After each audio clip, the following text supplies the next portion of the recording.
Hello everyone and welcome back to Little Quilter. Today we're going to be talking about a new quilt that I'm actually doing on the long arm. Now this quilt is one that I have already pieced the top for and did while I was kind of waiting to purchase my long arm and just making quilt tops so that I would have something to quilt on there.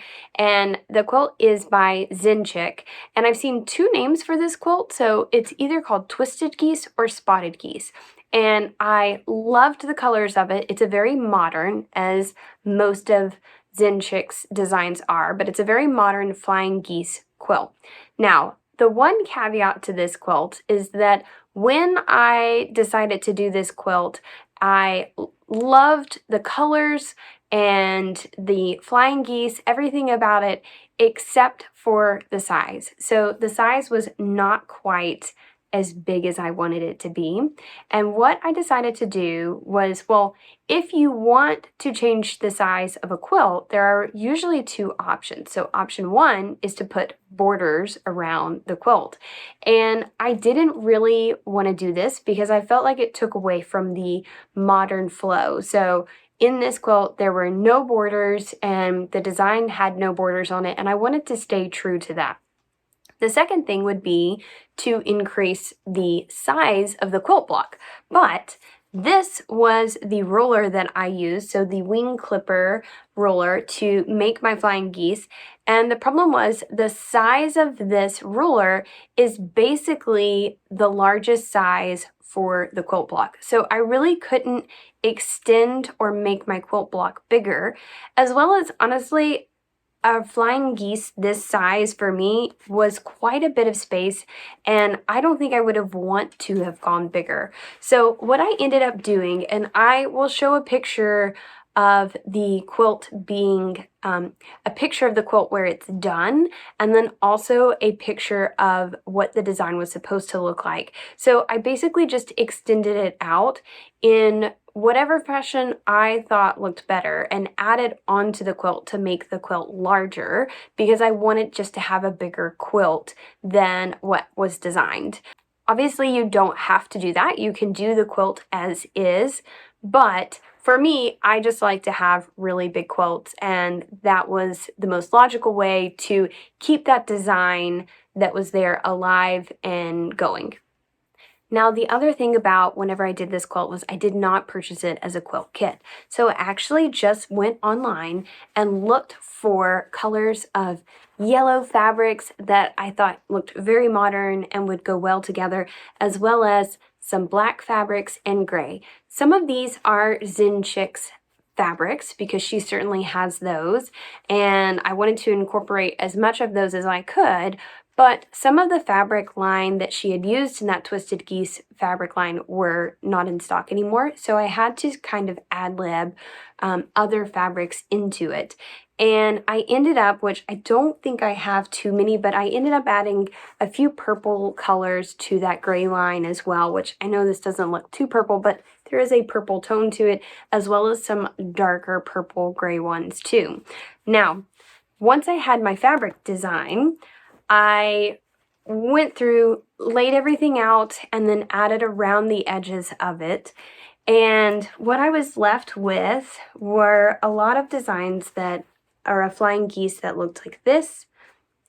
And I had a few of these left over just to show you kind of a close-up of what some of this fabric looked like. And I did it very, I tried to do it really scrappy, so I didn't really plan out, but I did try and sort of vary this a little bit so I didn't end up with the exact same patterns sort of over and over again. There are some repeating ones, of course, that just kind of happens. Now, the next thing that I wanted to talk to you guys about is sort of the actual design of the quilt. And I know this is a little bit of a different format for doing quilting on the long arm, and some of that just comes from this quilting design I really had to think about. So because these flying geese blocks are so big, there's a lot of space in here, and you could do a ton of things with this, But one thing I decided I didn't want to do was I did not want to do a different flying geese design for every single one on this quilt. I felt like that was just a bit overwhelming because a lot of times when I have multiple blocks, that is historically my MO, is to choose and just go crazy and design different blocks for all of the quilt, not really keep anything too consistent. And this time around, I just thought that would be too distracting to the quilt. And I also just really difficult to come up with a bunch of different designs. I had just finished the sparrow quilt where I had just done a different design on every sparrow, and I wanted to kind of do something a little bit easier and maybe a little bit more sort of calming to my brain, and I didn't have to think so much about it. So I started doodling on the iPad of just coming up with different ideas for the flying geese, and I decided on 4 flying geese designs. And the reason I ended up with 4 rather than an odd number was because a lot of my groupings were in groups of 4. Now, obviously, there are some that are larger than that, but that's basically the reasoning behind it. Ideally, it probably would have been better to come up with a group of 5 designs, and that way the repeating or the possibility of having the same design really close to each other would be a lot less likely. But that's not what happened. Now, the next thing that I was left with is in this design, there are really large blocks of squares. And these blocks of squares are beautiful, but also very, very open and could be a little bit daunting to a quilter because what do you do in that space? It's so large, it's so open, and while you could do so many different designs, it also becomes something where I don't want it to be taking over the quilt, right? I don't want it to overshadow everything. I want it to mesh well with the flying geese. The other thing that I had to take into account with this is that a lot of the fabric that I used in this had really small designs. If they weren't small designs, then they were very flowing designs or very, this is something that's not overly powerful as a design, but there's a lot going on there. And the same for on this side. So that modern sort of scale to me just really meant that I didn't want something that was going to take away from that. So I love this fabric and I really want that to shine through. So I went through a lot of different ideas of doing mirroring of the flying geese and trying to extend those out. I didn't think that was a good idea. And I ended up deciding to just do matchstick quilting, which is just doing lines throughout it. And I didn't want to do like piano keys, so I wanted those lines to go up and down, right? And I also wanted to sort of change that up depending on the size. So I didn't want all of them to be going vertical. I wanted some horizontal and to sort of adjust as I move down the quilt depending on how many were in a row. So if there were a lot more going horizontal, then I was going to do them vertical. And if there were a lot more going vertical, then I was actually going to do them horizontal down, if that makes sense. I'm not sure if that makes any sense at all, but you'll see on the quilting of kind of what I'm talking about here. And I think that this ends up really working out for the quilt. It does keep that very modern style. So I think adding in feathers or any of those would have been a little bit distracting. Now, what it also left me with was a question of what to do in the background of the flying geese. So with these all stacked together, you have all of these little triangles here that are open and need something in there. I ended up deciding to do circles. And the reason that I decided to do this was that sort of rule that I have where if I am doing a lot of straight line quilting, I want to put next to it something very circular or flowing to sort of counteract and be able to see the differences between them rather than it just flowing and melding all into one. I could have done an all over design, but I just felt like this quilt needed more. I still wanted to use my free motion skills and my ruler quilting skills, rather than just doing an all-over quilt design. The other side of that is I did purchase an all-over quilting design, but after my experience with the Bluey quilt, I got a little bit nervous about doing really geometric designs. And the reason for that is those geometric designs a lot of time are so, parallel, right? The lines are so parallel and so consistent that I thought it would be really noticeable me trying to free motion quilt those or do a pantograph. So I was a little bit nervous to do that. Therefore, I decided to use the circles in the background to give that pebble design, really to sort of contrast between the very straight line quilting and also to give a denser texture to those areas. And I'm really, really liking how that is coming out. Now, again, I know this is a really weird video because since a lot of this is very repetitive design work, I didn't really think you guys would want to see that over and over again. It works really well to do each individual block if I'm doing those blocks very different, like the Sparrow's quilt. That way you could see each block design as I went through.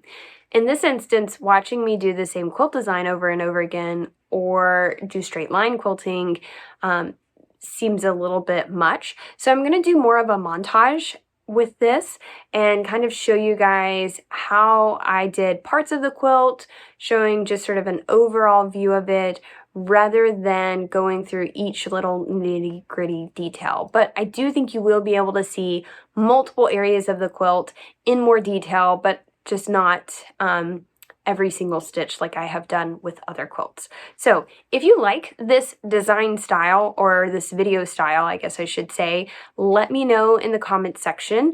Obviously, it kind of lends to a sort of shorter videotaping for one quilt.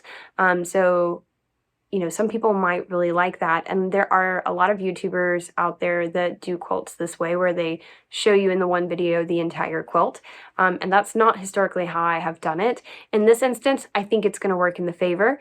But if you guys like this style of video, please let me know and I can adjust how I'm doing videos so that that would better suit you. As always, I will link the design of the quilt down below so that you can check it out if you're interested in purchasing this quilt design. I am not going to be able to list all of the fabric that I used because I bought it a long time ago and I randomly piecemealed it from Etsy and different fabric shops in order to get the kind of color coordination that I wanted. So I'm not even sure that I know what all fabric lines this is from. And then I will also link the glide thread that I'm using. I believe it is Seagull, but I'll make sure that that's down below for you guys as well. Okay, enough of that. Let's get into quilting.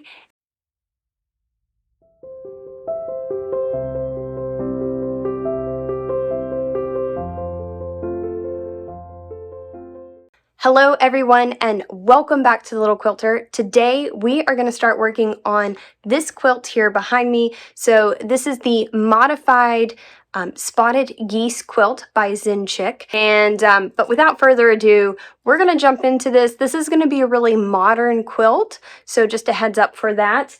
And we're going to be using this right here. So this is the Seagull glide thread. It is a light gray thread, and I just thought it was the color that went the best with this.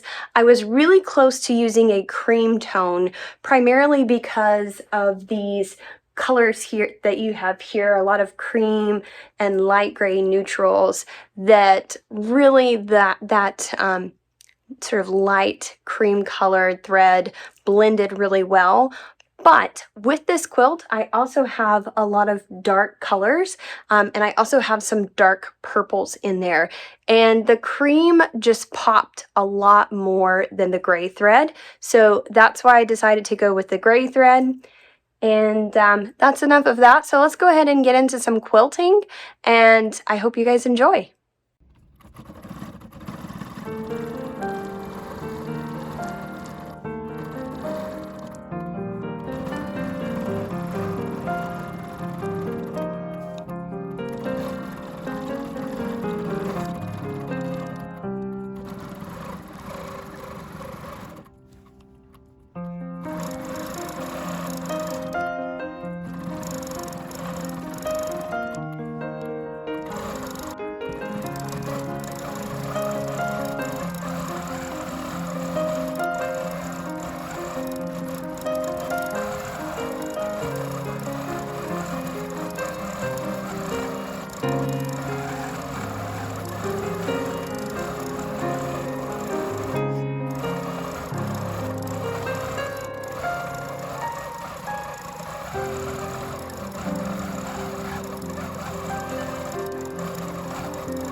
Okay, so this row right here is officially the third of the way through the quilt. So I am so excited with how it is turning out. I love the design patterns that I have chosen. I think using these pebbles was such a great idea, and it complements so much with the fabric that has all of this circular in there. And then I love these large areas of just that matchstick quilting, or what I'm calling matchstick quilting. My other thing is I am so happy that I only did, and you can see them here, that 4 design of the flying geese there. I'm just so happy that I only did that because it just keeps the quilt really grounded and just consistent and not overwhelming, because there is a lot of movement in this quilt with regards to the flying geese, and then as well as just the really bright colors.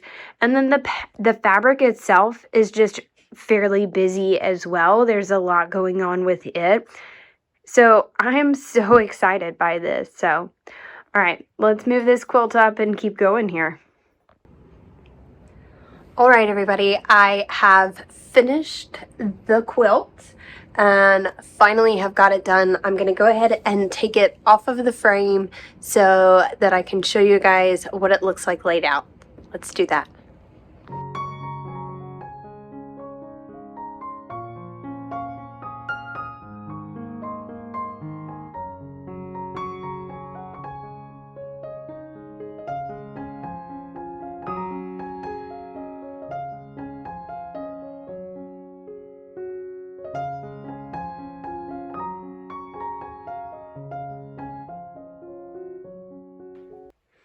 All right, so this is the quilt top finished. And just to give you a little bit of a closer look here, I'm so happy with how it has turned out. I think that all of this matchstick straight line quilting combined with the pebbles in there is really nice, a really nice contrast, but also very modern for this quilt. And then I'm very happy that I only did the 4 different styles on the flying geese just to keep it a very simple design.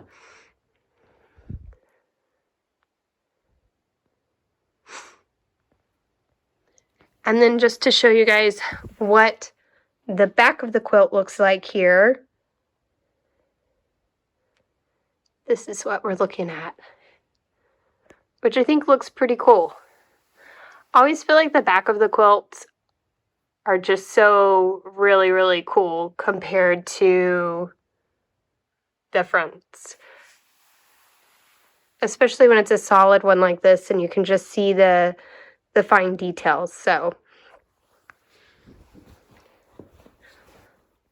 all right, I know that it has been a hot minute since I have posted anything, and I hope that you guys have enjoyed this quilt right here. And I know it's not normally how I have done my quilting processes in the past, but part of the reason is just the design was very repetitive, and so I really didn't think you guys wanted me to watch that over and over again. So I just wanted to show you sort of snippets of me doing it.